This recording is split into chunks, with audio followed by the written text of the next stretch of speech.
Ayan po mga kabiyahe pagmamahal ni Kuya Au. Nagpapapiding po yung sagip kaagapay po dito sa Konohan.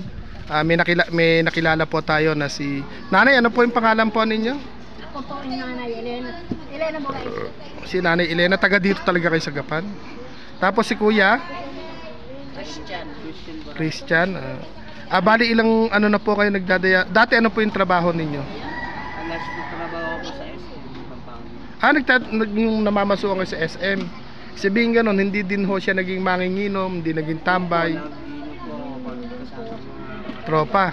Hindi, bihira lang po yun dahil may trabaho, di ba? parang doon nagsimula yung mga Nadalas kayo uminom nung nabarkada. nahilo ko. Kundi man sadyang mahina yung kidney nyo. Nakakapal yung mga palot ko. Ano naman ho, ano yung sabi ng doktor, isang kidney sira o dalawa na? Dalawa agad yung tinamaan? Stage 5 na. Talagang kakapiranggot na lang yun, lusaw na. Ganun no, katagalan nalulusaw ho yun eh. Emergency dialysis agad. Hindi ka na nagpa-second opinion na.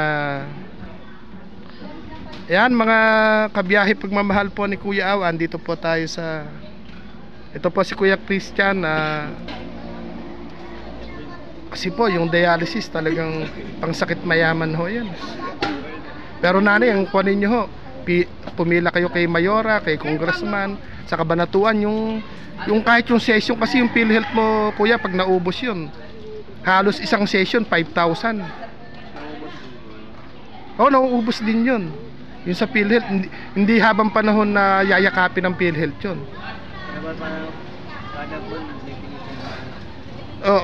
Dahil ano pa lang, dahil 8 buwan ka pa lang nagdadialysis, pagka medyo tumagal-tagal ho yun, ala na sa PhilHealth yun. Kaya yung tinutulungan ko ng 10 years, halos nalakad lang yung PhilHealth nila, 3 taon lang ata nagamit, 2 taon. Kaya lang ngayon, kahit papano may kapatid sa Japan, pero nakaubos din ho. Hindi nakaipon yung kapatid sa Japan. Pati bukid ho nila naibenta. Kaya nga, yun na nga. Kung kukunin nga po kuya, talagang ala naman po siyang asawa. Yun ang hirap, parehas tayong walang lahi. Ala pang anak. Hindi ka nagkaanak dati. ano po kasi ito part po ng LGBT. Ako na-aksidente kasi. Kaya hindi rin po ako nagkapamilya. Kaya po yung aking natitirang pangalawang buhay, dito ko na ilalaan sa ginagawa kung saan ako masaya. Abutan man ng ulan sa daan, abutan man ng init, basta may nakangiti, masaya na ako nun. Kaya lang po, hindi pa naman po ganun kalaki din yung channel ko para gusto ko mayakap po ang lahat, pero kung di po nagpapadala yung mga sponsor, hindi rin ako nakakalabas. Pagka nagpadala po yung sponsor at may nabidyohan po ako, yun po yung nagagamit ko para makalabas. Di ikaw ba kuya, kuya ba ate? Kuya, part kayo ng LGBT. Kaya kayo na siguro nadalas kayong uminom sa Pampanga, no? Bakit dalawa agad na kidney? Hindi naman kaya napaglaruan ho siya? Hindi naman kaya Dati po kasi nagtatrabaho na ako sa Malate. Nararamdaman ko na paunti-unti na yung ihi ko. siguro hindi sa mga kinakain nyo ho nun. Kinakain ko. May po sa maalat. Dati kayo nagtrabaho sa Malate. Yun ang talagang sa pagkain din. Pagka kidney po kasi sira, talagang bagay mayaman mahirap po tinatamaan ng kidney. Kaya lang kung ala ka na pong pampadialysis, ala na, mapupuno na ng tubig yung tiyan. Yung mga kaibigan mo, dinadalaw ka naman. Nag-share naman ng blessing. Ayun naman pala. Ay anay, kain pa muna. Ala tayong upuan eh. Thank you po. Kanya-kanyang labas ng upuan eh. Ay, abutan nyo nga pala si nanay at tatay.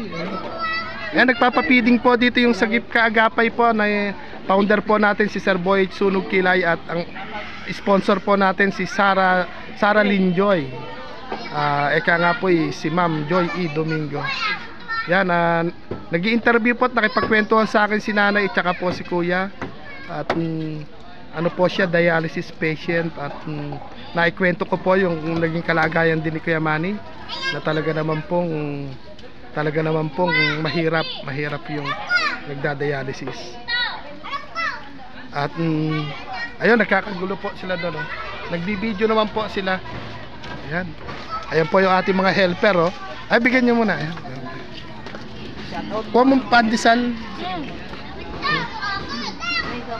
Ay, nagnganga si nanay.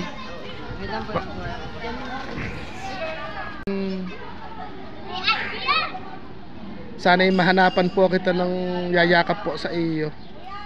Kahit na sabihin, bagay baka may sasakyan kayo, yung pamasahe lang. Saan po kayo Pamasahe, Santa Rosa. Santa Rosa? Ba't Nagbabas po. Wala pa silang kwan dyan, wala pa silang... bakit ganun po? Dapat Hindi, yan, eh. gapol kasi walang bakante. Kaya tatawagan sila pag may bakante na. Walang islat na, oh. Mapag... Eh kung sa Good Sam naman po, 5,000 sa kada dialysis. Ay, kung yung ganyan. Sa Good Samaritan. Parang nga pahirap ay. Tanghali na kami sila. Kaya nga po. Eh sino po katulong yung nag-ano po sa kanya, yung mister nyo? Yung mister ko po ay konti lang sila. Eh yung mga kapatid niya po. Sabi wala po, ilan ho ba yung anak ninyo? Ano po? Tatlong babae. Dalawang babae na. Ay, Ay, kuha po kayong tinapay muna. Apo. dalawang babae ka po. Ang kain po muna. Mayroon na dito ba? Meron na naman. Wala na mga amigi. Doon nga sa mga bata. Tama-tama. Sa puso yung sinisira sa... At medyo may nahihirapan ka na rin huminga. Hindi, pagka puno na ng tubig yung tiyan natin, nakalutang na yung puso sa tubig. Kaya may hirapan ka ng huminga. Hindi naman siguro sa puso yan, dahil kung sa puso yan, naatakihin ka naman kada ano. Hindi man maano po yung bilis po. Ama. Mataas. Pero ala pa siyang ano ho, high blood o sugar. Meron na rin. Pati high. 170. Halos normal ho yun, yung 170 sa mga nagda-dialysis. Kasi hindi nakakaihiho ng ano. Tsaka yung gamot na iniinom, tapos yun nga sa dialysis. So, ang dialysis, iaahon lahat ng dugo mo, sasalain yung tubig. Ganun ho yung mangyayari doon, di ba? Hindi naman lahat makibabalik. Hindi naman may tapos ang mangyayari ho diyan, kung mo nagda-dialysis ka na, yung dugo mo hindi na rin di ba tayo pag kulang tayo sa dugo, kakain lang tayo, babalik yung dugo natin. Sa inyo hindi na. Kailangan nyo sa inyo, sasalinan na lang kayo. Bumaba yung hemoglobin. Dito naman siguro maraming tao, pagka kailangan niya ng dugo, maraming magdodonate. Nung April, nag-bleeding ako. Wala nagdodonate ng dugo sa iyo pag kailangan. Kung ako nga lang, kung di ako puro tato, malakas naman yung katawan ko, nalumpo lang ako, pero pwede sana ako mag-donate ng dugo. Dati nung na-aksidente ako, lahat ng dugo ko rin ho, tumapon, nabutas tong ulo ko sa kuryente. Yung mga kamay ko na yan, paa ko na yan, naluto ho sa kuryente. Kaya lang, nabali lang po tong spinal cord ko, kaya ako nalumpo. Ang may pakiramdam lang ho sa akin, magmula dito, eto, sa ilalim ng kilikili, 2 dangkal at kalahati lang po. Pababa, wala na yan. Ay, wala na yan. Wala na ho. Ay, nalaglag sir o... Sabi ho nila, kung lumuwaso kami ng Paranaque, may punong mangga, may batang gustong kumain ng mangga, kung ako'y probinsyano ho, kusang loob akong umakyat. Nung magising ako, 1 buwan na pala nakakalipas na nakomatos ako 1 buwan. Halos namatay daw ako ng 2 days, pero hindi nanigas yung katawan ko. Dami naman ang... Hanggang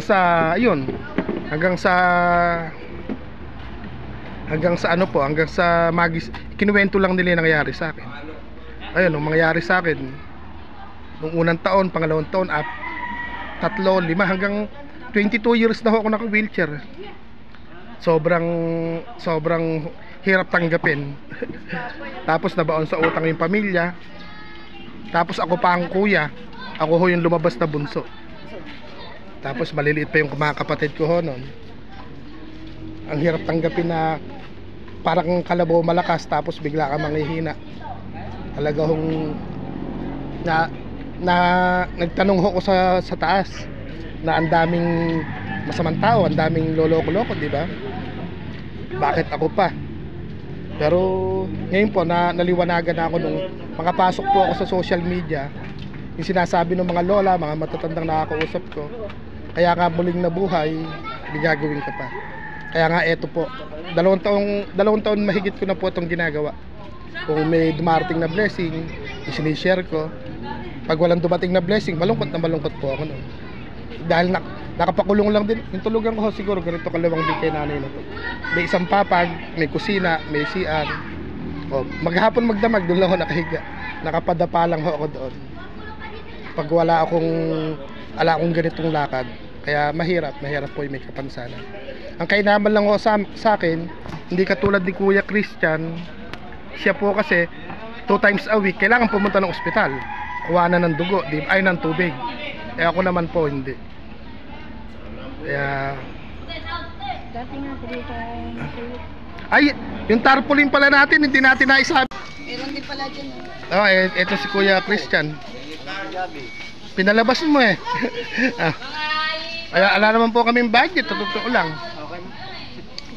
Pagka na ano na lang, babalikan na lang po. Ulan na po, abutan na si Kuya Aw. Yan Kuya Christian, paano ba? Alaman, sana. Ayun po yung kanya, nagdadialysis, Kuya Christian. At natambay po kami sa munting tindahan po ni Nanay. Taga ano po? Hindi, yung probinsya nyo po? Taga Catanduanes, Visayas po, ano? Bicol. Hindi pa pala Visayas, Bicol lang. Malapit lang, makakauwi pa pala po kayo. Pwedeng mag-bus lang, di po ba? Kala ko tawid dagat pa. Tawid dagat, Katanduanes. Bicol. May tawid dagat din po ba yung Bicol? Katanduanes, Sabirat. Di ba yung Bicol, Luzon pa yun?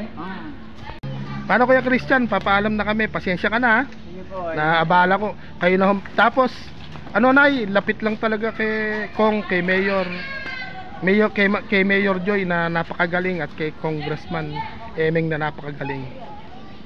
Wag po kami mahihiyang lalapit kung kinakailangan hong umagos ng luha kasama po yung sipon. Makita lang po nila na kailangan naman talaga natin. Naranasan po ni Nanay Rosela yun. Pero ayaw ni Mayor na umiyak pa. Ayaw nang umiiyak ni Mayor. Ayaw ni Mayor, hindi ka tutulungan. Pag umiyak na, hindi ka niya. Hindi, sabihin lang na tears of joy sa sobrang saya. Paano po? Papaalam na po kami at andito po kami sa hulaan nyo kung nasaan kami. Ayan. Ang saya-saya po. Maghapon po tayo nagpa-feeding ng Sagit Kaagapay. Yan, Sir Boyet, mega love shoutout, marami pong salamat at kay Ma'am Joy ng Santa Clara, US, California. At sana wag po kayong magsasawa. Maghapon tayo, ayan, natagpatay wish ni Sir Moyet na maghapon tayo. Ayan, salamat din po kay Nanay Rosela. Shoutout mo si Tatay Fernando. Wag ka nang uuwi ba? Huwag na siya umuwi. Nang walang... Kuha na lang kami ng kontrata. Ay, papaalam na po kami at baka maiyak pa si Nanay Rosela. Bakit nasa